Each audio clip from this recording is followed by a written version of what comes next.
أعوذ بالله من الشيطان الرجيم بسم الله الرحمن الرحيم الحمد لله رب العالمين والعاقبة للمتقين والصلاة والسلام على رسولنا محمد وعلى آله وصحبه أجمعين على رسولنا محمد صلى الله عليه وسلم. بسم الله الرحمن الرحيم. وقضى ربك ألا تعبدوا إلا إياه وبالوالدين إحسانا وإما يبلغن عندك الكبار أحدهما أو كلاهما فلا تقول لهما أف ولا تنهرهما وقل لهما قولا كريما. Translation.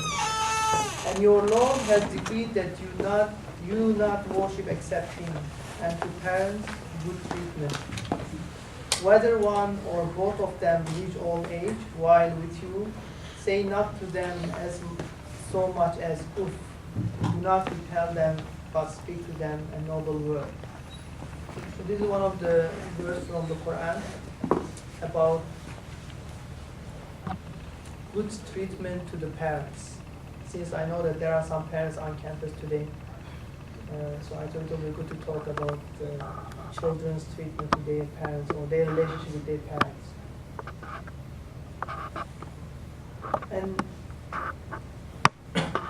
in the Quran there are 11 verses that encourages children to do goodness, to do good, to respect to parents.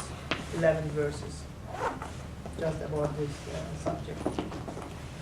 And it is not just, it's a mutual arrangement.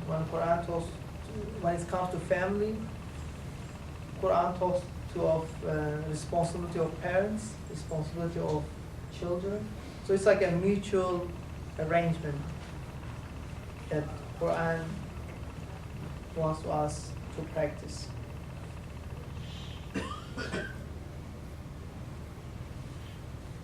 Therefore, it is an obligatory, it's a requirement, it's an obligation for a Muslim son or daughter to have the best treatment to his or her parents. The Quran is very clear and Hadith is very clear. So there is no excuse, even if you have, let's say, divorced parents. There is just one exception in the Quran. If the parents they ask you to associate someone with Allah, with God, then you have the permission not to listen to them. Other than this case, in any case, there is an obligation for us to be respectful to our parents, to listen to them. And in the verse that we see that the core of the message is to be patient with them. The page of Quran encourages us when the parents are in a situation of difficulty, then we should be very patient with them. We shouldn't even say, oh, what is this? Even a simple word that can bother them. See how Islam is sensitive when it comes to the relation between parents and children. And also, it is one of the great sins to be not respectful to the parents is one of the great sins in the Hadith and we see in the Quran.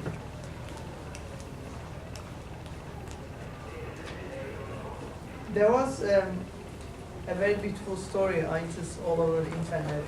I'm not sure about the authenticity of this story, but I thought that there is a message for all of us in the story, to read the story. So there was a man in his early 80s, and have his son who is about 40s, to visit him, and then they were chatting about like his son's family, about his his children. And then while they were like when the son was about to leave, they saw that a bird, like a crow, landed on the ledge of the window. So I mean, it is the father is a very old person, very old, barely to see, and asked his son, "What is this? What happened on the ledge, on the edge of the window?" And the son said, "Well, this is Dad. This is a crow. This is a bird." And since he barely hears, barely sees, he asked again, "Son, what is this?" And then now this time the son, gradually raises his voice. "Oh, Dad, this is a crow." And then like several times he repeats, and then finally the son says, "Oh, Dad, it seems that you don't hear me. Are you like tasting my patience?" Like several times. And then the interesting that he picks like something like a notebook that says, "This is my diary," and gives to him and open the page that he's looking for and wants him to read. And it goes like this, like his memories with his son when he was a kid. "Today with my 3-year-old son, we were sitting by the window playing on the couch when suddenly a crow landed on the ledge. He was amazed and asked me exactly 23 times what it was. And without any hesitation and answer, I answered his question. I told him that it was a crow each time. He asked me, and when he asked me on the 23rd time, I hugged him with a great tender. Not even the slightest feeling of impatience did I feel, because his repetitive question made me stare at him and notice his total innocence and how much I really loved him." So imagine, I think there's a great message in the story for us, how they sacrificed their time, how the parents, they were so patient with us. And imagine when they are old, and of course, according to Islam, so they are like a baby. So that's why now it is children's time to take care of them. Because when we were a baby, they would take care of us. So it's just in return.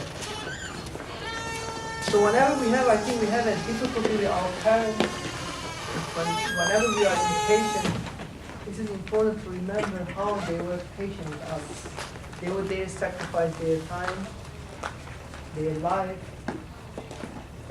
everything what they had, right?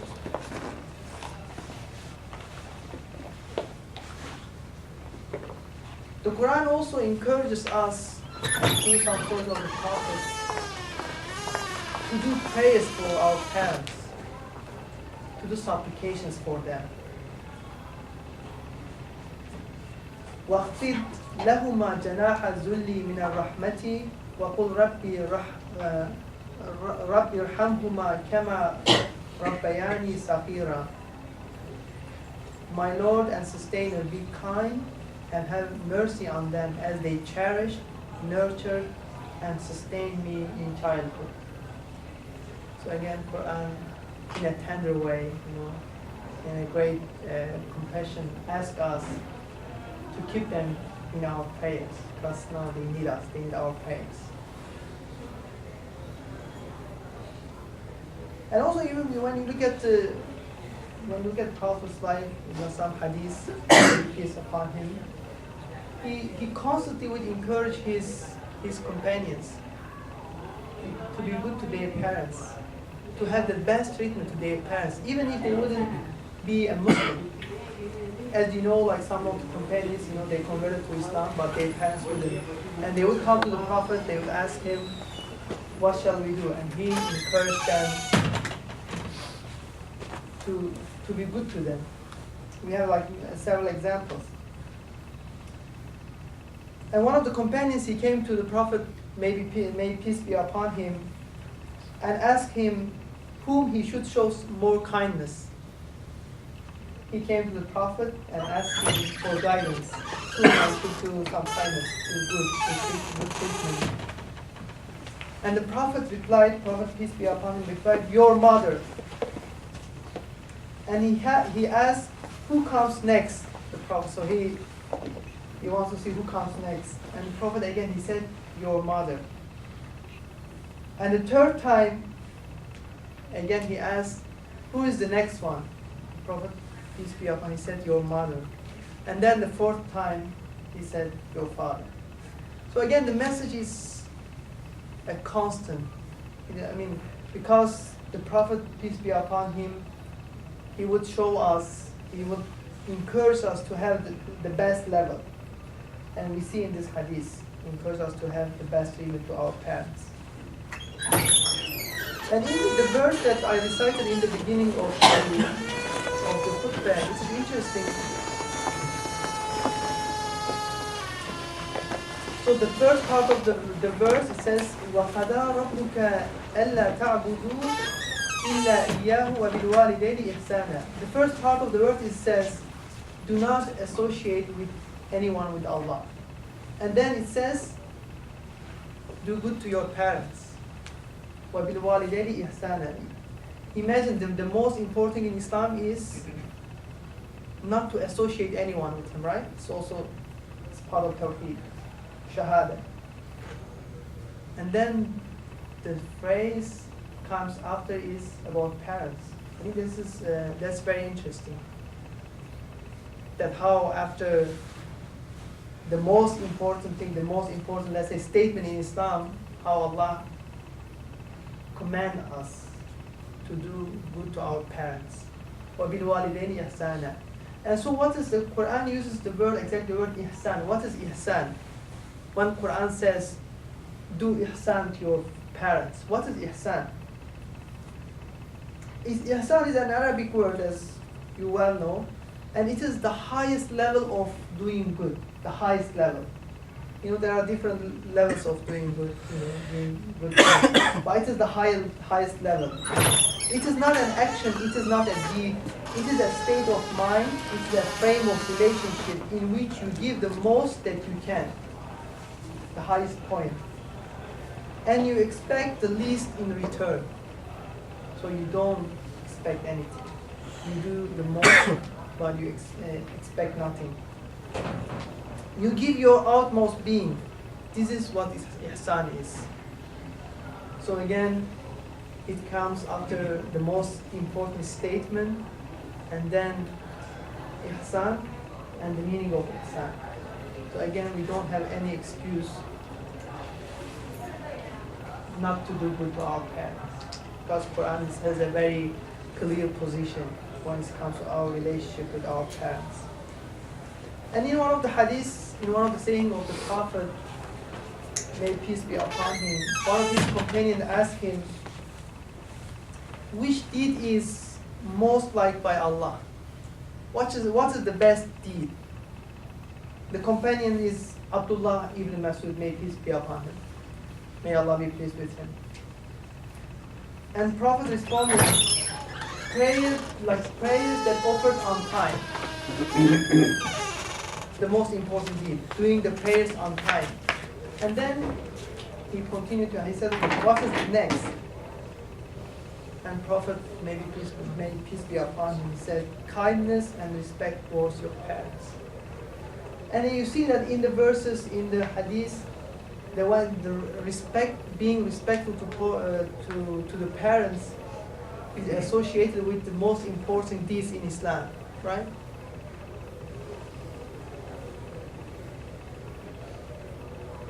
And even we see there is a report from Aisha, may Allah please be with her, Prophet's wife. He also narrates that a man came to the Prophet and asked him that he has a problem with his father. He lended some property to his father, but his father is not willing to give it back. And then came to the Prophet and complained about the situation. And the Prophet's response was, you and your wealth are to your father. So then you and your wealth belong to your father. So you don't have any claim. So this is the status of parents in Islam.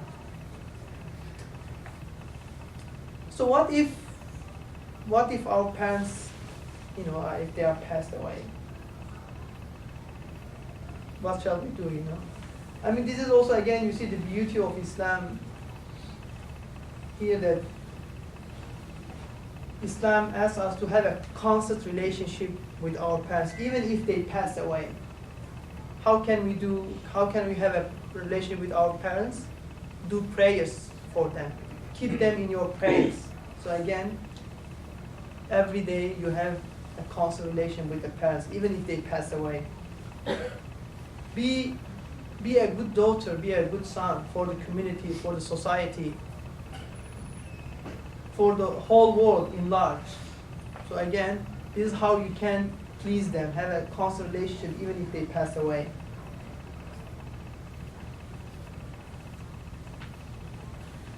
And one thing again in the hadith, in many hadiths, Prophet ﷺ, he encourages Muslims to have a good relationship with your parents' friends. Imagine it's not parents, even encourages you to have a very good relationship with your parents' friends when they pass away and when they are alive. Allahumma salli ala Sayyidina Muhammad wa ala ali Sayyidina Muhammad. Ask Allah for forgiveness.